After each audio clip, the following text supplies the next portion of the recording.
Selamat pagi adik-adik. Selamat hari Minggu semuanya. Wah Kak Kristi, udah siap untuk ibadah nggak hari ini? Wah, aku udah siap banget dong Kak. Coba kira-kira adik-adik di rumah udah pada siap belum ya Kak? Wah, udah pada siap kan? Udah mandi, udah sarapan. Kita mau puji Tuhan dengan semangat ya Kak? Iya dong, yuk kita mau sama-sama nyanyi Hari Minggu Hari Tuhan.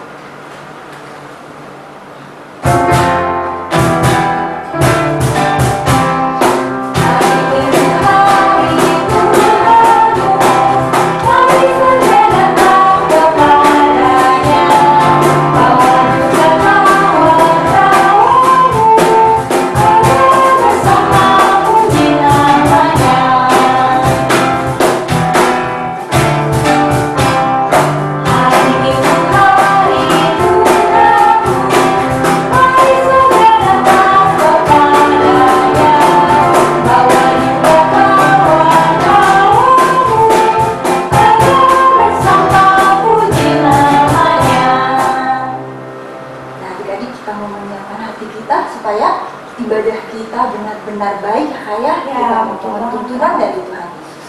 Mari kita berdoa. Tuhan Yesus, kami mengucap syukur. Hari ini kami boleh beribadah kembali, walaupun masih dari rumah kami masing-masing. Tuhan berkati ibadah kami dari awal sampai akhir. Ajar kami untuk memberikan sikap yang terbaik selama ibadah ini. Dalam nama Tuhan Yesus, kami sudah berdoa. Amin. Amin. Kak, walaupun kita ibadahnya masih di rumah, kita nggak lupa dong bahwa kita tetap juga anak sekolah minggu. Iya dong Kak. Nah, karena itu kita nyanyi sama-sama yuk. Aku anak sekolah minggu.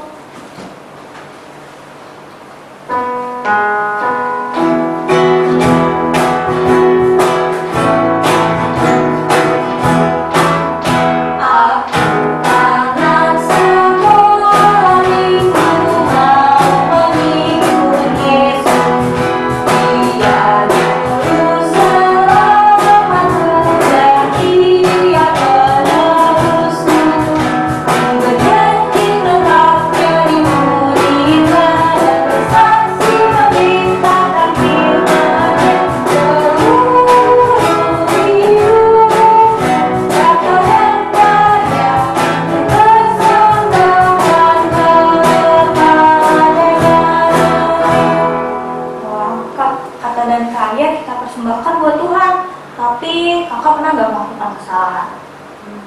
Pernah sih.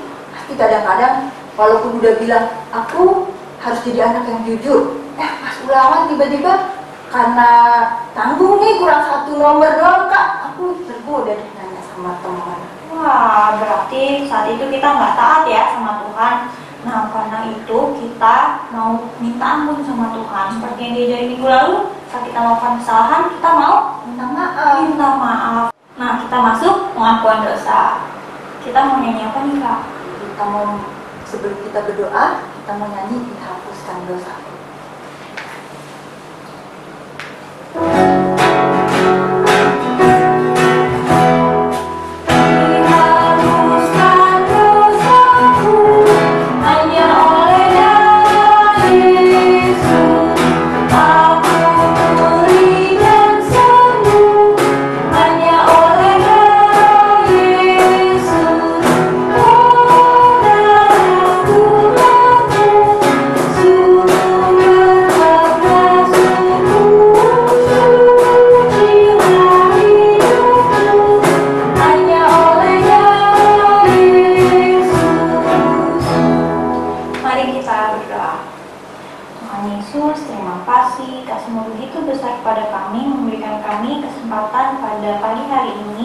Untuk mengakui segala salah dan dosa kami. Bapak, walaupun di rumah kami mau mengakui bahwa banyak kesalahan yang kami lakukan kepada mama papa kami, saudara kami di rumah, dan setiap orang yang bersama-sama dengan kami. Kami mau Tuhan diajari untuk tidak melakukannya lagi. Biarlah pikiran, perkataan, dan perbuatan kami semakin dipimpin oleh Roh Kudus untuk menjadi anak-anak yang semakin taat. Terima kasih Tuhan Yesus untuk pengampunan-Mu. Hanya dalam nama Tuhan Yesus Kristus kami berdoa dan mengucap syukur. Amin. Nah, Kak Kristi, masih ingat kan tentang perjalanan orang Israel ketika mereka keluar dari tanah Mesir? Wah, ingat dong Kak. Mereka itu mengalami banyak banget ya tantangannya. Iya, tapi Dan kita udah tahu bahwa Tuhan Allah selalu menyertai mereka. Apapun keadaannya, mau susah maupun ada kesulitan apapun, Tuhan selalu menyertai. Nah, bentar lagi kita juga mau mendengarkan cerita tentang itu lagi, Kak, kelanjutannya. Tapi sebelumnya kita mau nyanyi lagu dulu ya, Kak? Iya, kita mau nyanyi tema Di Hidupku Ada Sobat Yang Setia.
Tuhan Yesus, sebentar lagi kami mau bersama-sama belajar firman-Mu. Ajar kami Tuhan, berikan kami bimbingan supaya kami dapat mengerti akan firman-Mu dan mampukan kami untuk memahami dan melakukan dalam kehidupan kami sehari-hari. Berkati juga kakak-kakak yang akan membagikan firman Tuhan kepada kami.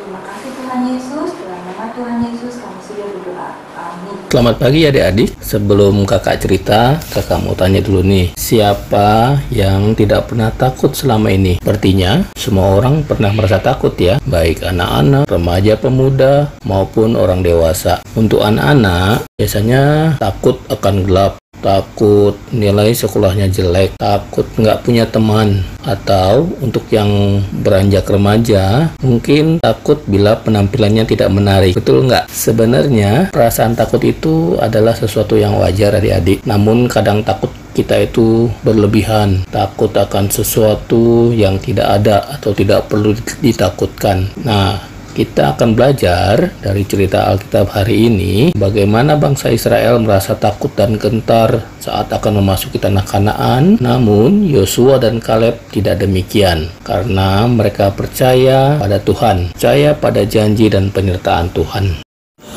Kita akan baca bahan bacaan Alkitab kita hari ini dari kitab Bilangan pasal 13 ayat 1 sampai 3, dilanjutkan ayat 17 sampai 20, lalu ayat 25 sampai 33, dan Bilangan 14 ayat 1 sampai 9 demikian. Tuhan berfirman kepada Musa, "Suruhlah beberapa orang mengintai tanah Kanaan yang akan kuberikan kepada orang Israel. Dari setiap suku nenek moyang mereka haruslah kau suruh seorang, semuanya pemimpin-pemimpin di antara mereka." Lalu Musa menyuruh mereka dari padang gurun Paran sesuai dengan titah Tuhan. Semua orang itu adalah kepala-kepala di antara orang Israel. Maka Musa menyuruh mereka untuk mengintai tanah Kanaan. Katanya kepada mereka, "Pergilah dari sini ke tanah Negeb dan naiklah ke pegunungan dan amatilah bagaimana keadaan negeri itu. Apakah bangsa yang mendiaminya kuat atau lemah? Apakah mereka sedikit atau banyak? Dan bagaimanakah negeri yang didiaminya? Apakah baik atau buruk? Bagaimana kota-kota yang didiaminya? Apakah mereka diam di tempat-tempat yang terbuka atau tempat-tempat yang berkubu? Dan bagaimana tanah itu? Apakah gemuk atau kurus? Apakah ada di sana pohon-pohonan atau tidak? Tabahkanlah hatimu dan bawalah sedikit dari hasil negeri itu." Waktu itu ialah musim hulu hasil anggur. Sudah lewat 40 hari, pulanglah mereka dari pengintaian negeri itu dan langsung datang kepada Musa, Harun dan segenap umat Israel di Kades, di padang gurun Paran. Mereka membawa pulang kabar kepada keduanya dan kepada segenap umat itu dan memperlihatkan kepada sekaliannya hasil negeri itu. Mereka menceritakan kepadanya, "Kami sudah masuk ke negeri, ke kemana kau suruh kami, dan memang negeri itu berlimpah-limpah susu dan madunya, dan inilah hasilnya. Hanya bangsa yang diam di negeri itu kuat-kuat, dan kota-kotanya berkubu dan sangat besar. Juga keturunan Enak telah kami lihat di sana. Orang Amalek diam di tanah Negeb, orang Het, orang Yebus, dan orang Amori diam di pegunungan, orang Kanaan diam di sepanjang laut dan sepanjang tepi sungai Yordan. Kemudian Kaleb mencoba menenteramkan hati bangsa itu di hadapan Musa. Katanya, tidak, kita akan maju dan menduduki negeri itu, sebab kita pasti akan mengalahkannya. Tapi orang-orang yang pergi ke sana bersama-sama dengan mereka berkata, kita tidak dapat maju menyerang bangsa itu karena mereka lebih kuat daripada kita. Juga mereka menyampaikan kepada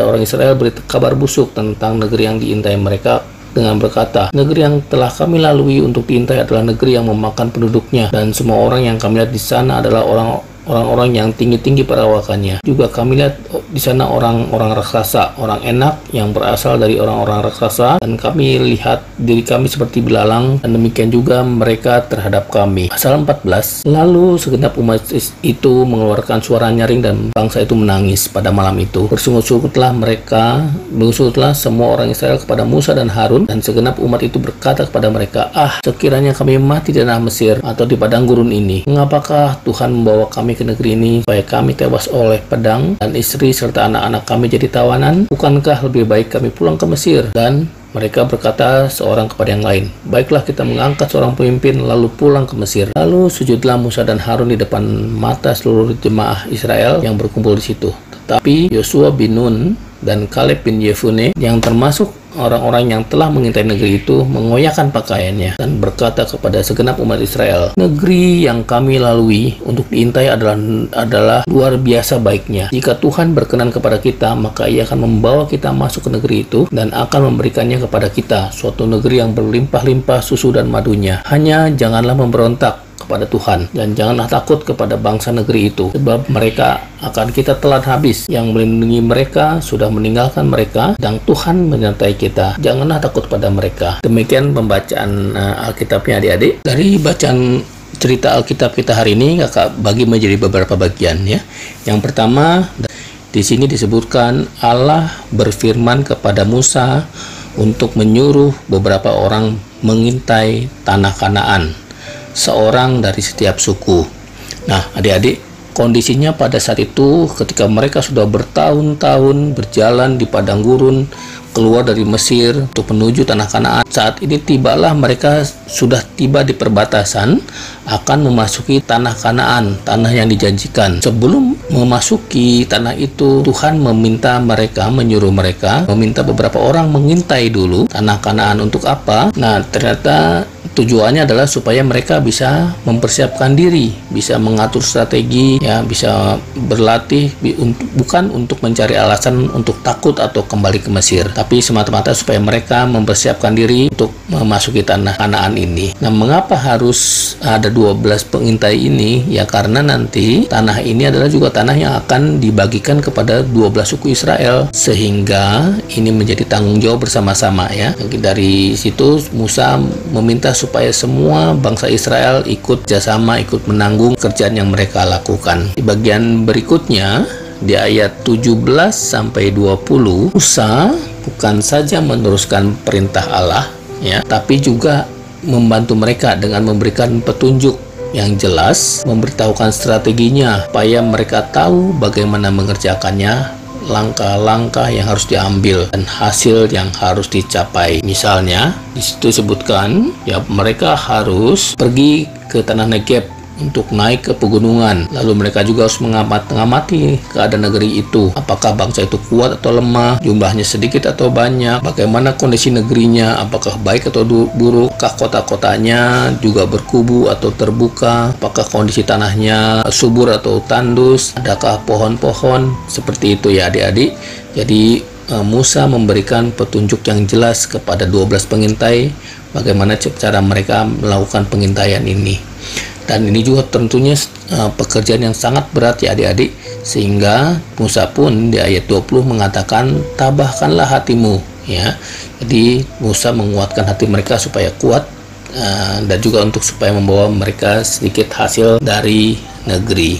Ya, itulah di bagian kedua bagaimana Musa sebagai pemimpin juga mempersiapkan orang-orangnya untuk mengintai negeri itu. Nah, bagian ketiga di ayat 21 sampai 33 itu adalah proses ketika 12 orang mengintai negeri itu dan bagaimana mereka melaporkan hasil dari pengintaian. Mereka ber-12 mengintai selama 40 hari.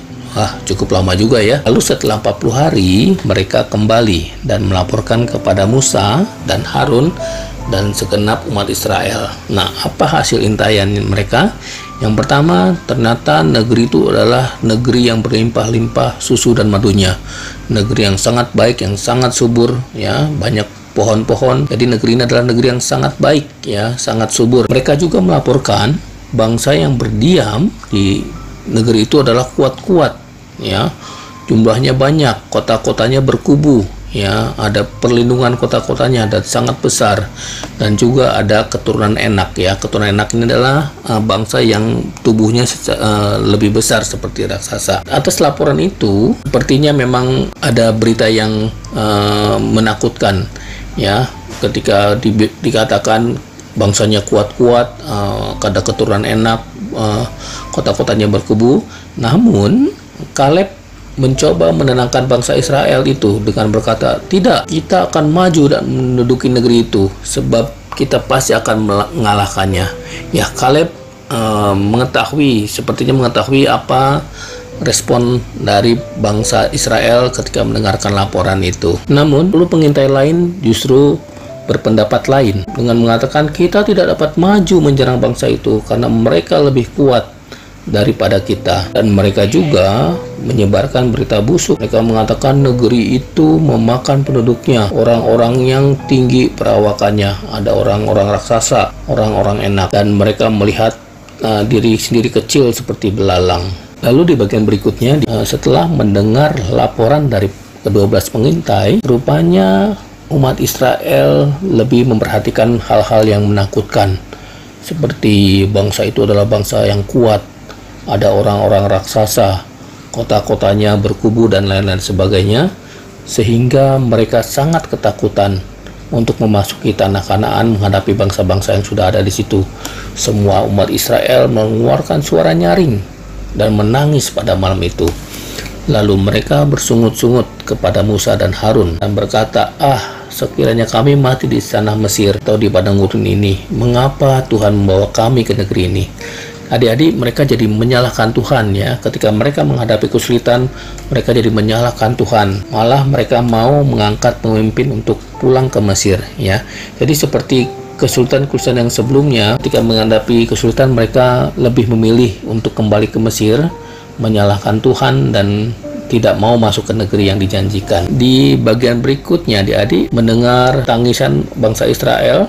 Musa dan Harun sujud di depan umat Israel. Tetapi Yosua dan Kaleb mengoyakkan pakaian dan berkata, negeri ini luar biasa baik. Jika Tuhan berkenan, maka ia akan membawa Israel masuk ke negeri itu dan memberikan negeri itu. Hanya jangan memberontak kepada Tuhan dan jangan takut pada bangsa itu, karena Tuhan menyertai Israel. Mendengar itu, bangsa Israel hendak melempari mereka dengan batu, tetapi kemudian nampak kemuliaan Tuhan.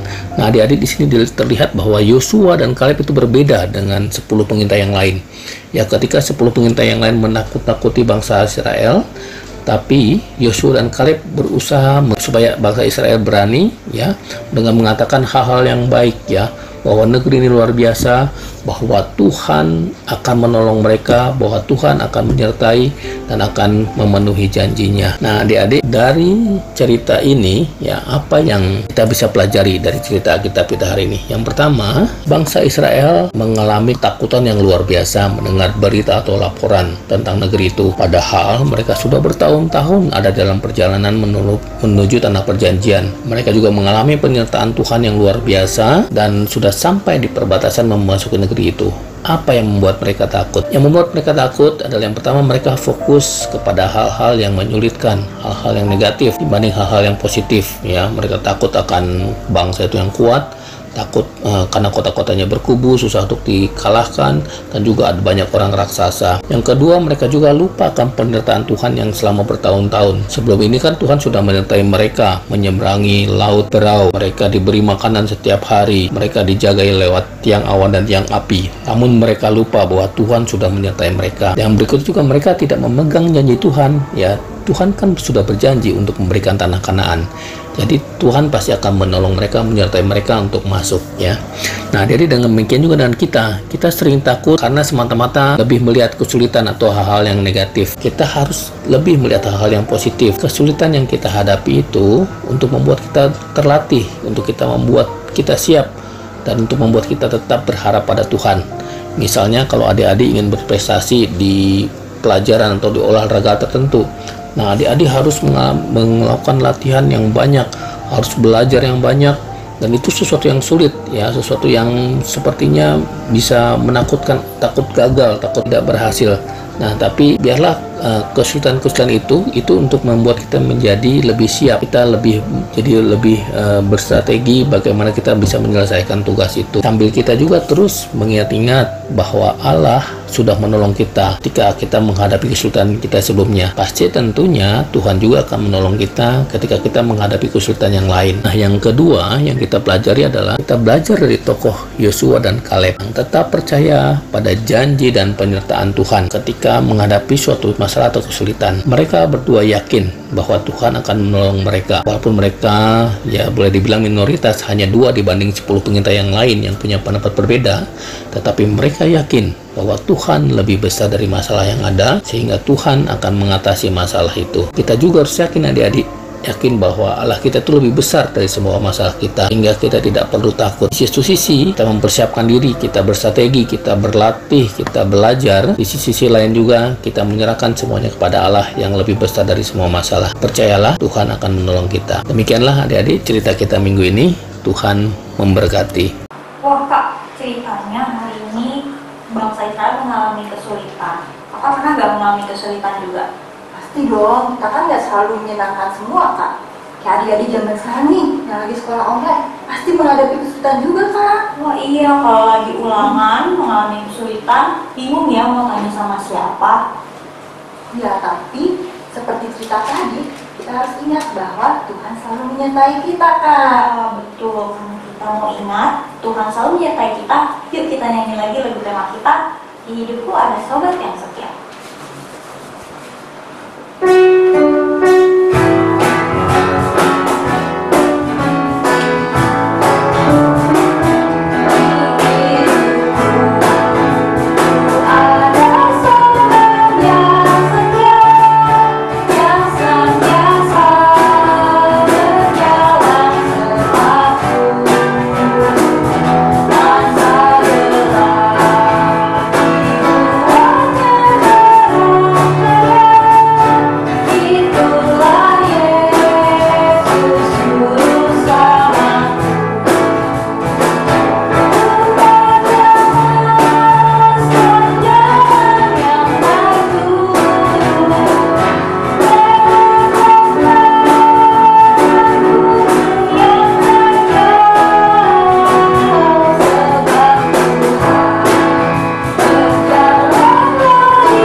Tadi kita sudah dengar cerita bahwa Tuhan akan selalu menyertai kita apapun kesulitannya. Nah, kita harus mengucap syukur untuk itu. Nah, sekarang kita juga mau mengucap syukur, kita mau memberikan persembahan kepada Tuhan. Tapi karena kita masih di rumah, persembahannya tetap dikumpulkan dulu di rumah ya Kak Kristi? Iya betul, kita mau kumpulkan dengan baik. Kita mau ingat minggu ini kumpulkan, minggu depan lagi kumpulkan, sampai kita datang lagi ke sekolah minggu bisa kasih ke kakak-kakak sekolah minggunya. Nah, sambil kita mengumpulkan persembahan, kita mau menaikkan pujian, Kami Bawa Tuhan.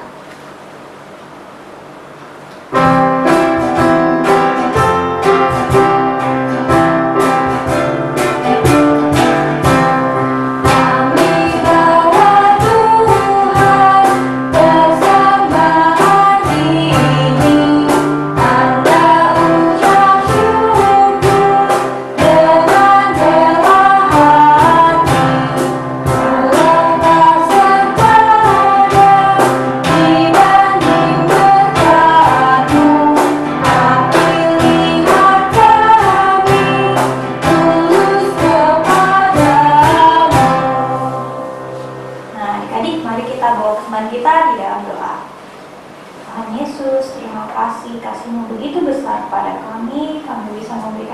persembahan melalui mama papa kami. Terima kasih Tuhan untuk berkat-Mu yang selalu datang hari ini, besok, dan seterusnya. Bapa, biar persembahan ini dapat kami simpan dan dapat dikelola nantinya dengan penuh hikmat dari-Mu saja. Di dalam nama Tuhan Yesus Kristus kami berdoa dan mengucap syukur. Amin. Kak Kristi, tadi kita udah memuji Tuhan bersama, udah mendengarkan firman Tuhan.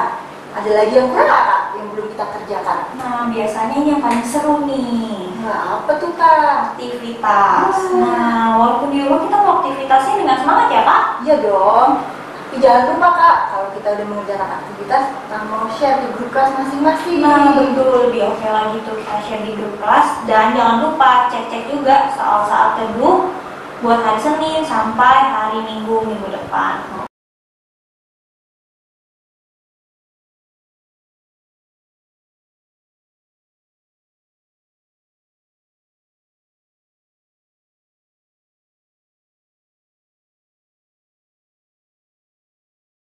Maka kita udah di ujung ibadah nih, yuk kita tutup dalam doa. Tapi seperti biasa kita minta berkat Tuhan dulu Kak. Iya dong, supaya seminggu ini Tuhan terus memberkati kita Kak. Nah, amin. Nah, yuk kita sama-sama nyanyi "Kau berkati kami", lalu kita berdoa dengan penuh hikmat. Kita tutup dengan Bapa terima kasih.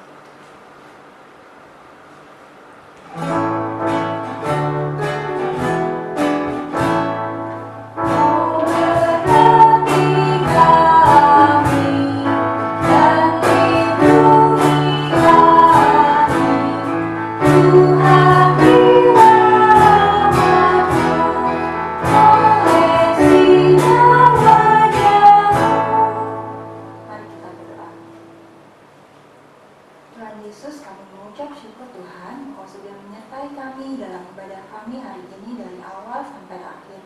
Tuhan, kami juga mengucap syukur untuk firman yang boleh sama-sama kami pelajari hari ini. Kami diingatkan bahwa Engkau, Tuhan Allah yang Maha Kuasa, yang selalu menyertai kami.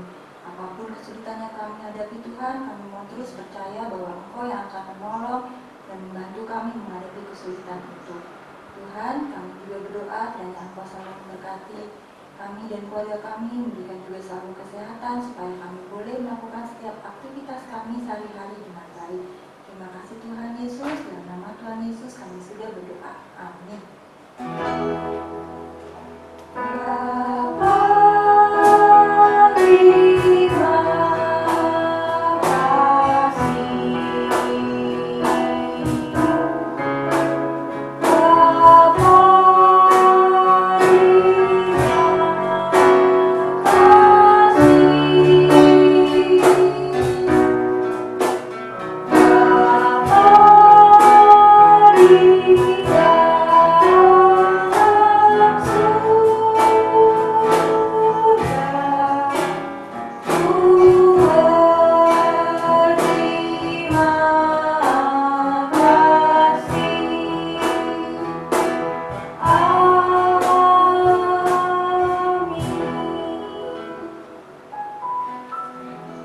Selamat hari Minggu adik-adik. Tuhan Yesus berkati.